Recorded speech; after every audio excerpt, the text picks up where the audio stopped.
साईं आज़ाद दर्द जे आसार खे कीअं रोकजे। दर्द जे आसार खे कीअं रोकजे।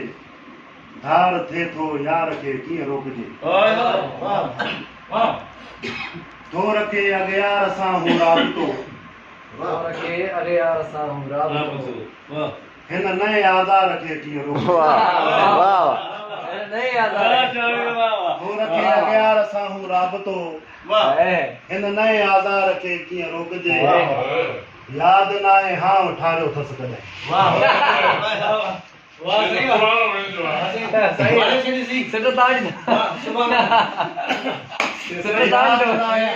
हां ठारियो रोज़ जे तकरार खे कीअं रोकजे। यादि न आहे हां ठारियो अथसि कॾहिं। रोज़ जे तकरार खे कीअं रोकजे। अणढंगिया अंगल करे जो दिलरुबा। अणढंगिया अंगल करे जो दिलरुबा। पोइ अनाड़ीअ ॿार खे कीअं रोकजे। वाह जे तस्वीर छापे थी पई। वाह जे तस्वीर छापे थी पई। अख जे शाहकार खे कीअं रोकजे। कमाल। आ पई उसरी ॿिन्हीअ जे विच में। आ पई उसरी ॿिन्हीअ जे विच में। वहम जी दीवार खे कीअं रोकजे।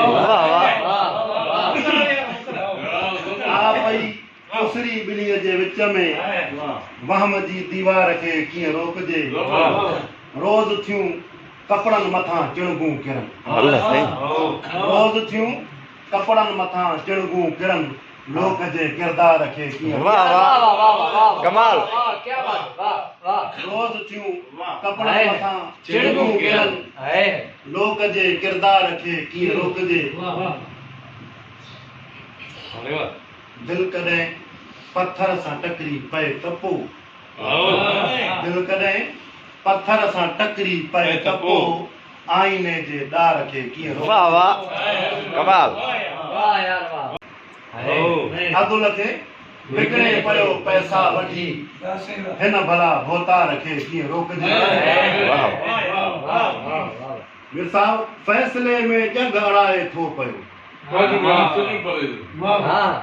फ़ैसिले में जंग अड़ाए थो पियो। बेसुरे कमदार खे।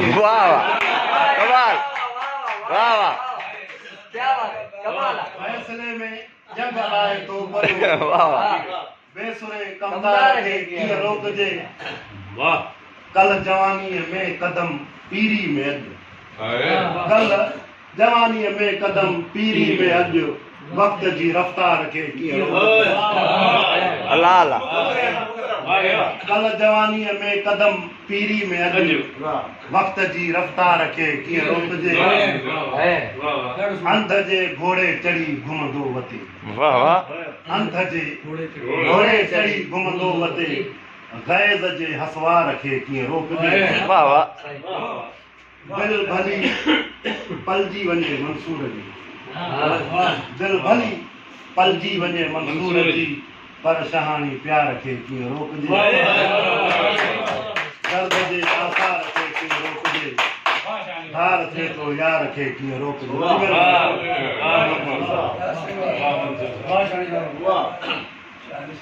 सही हुआ मोहतरम मंसूर लतीफ़ शानी साहब बेहतरीन नज़र पेश किया संगत के सामने।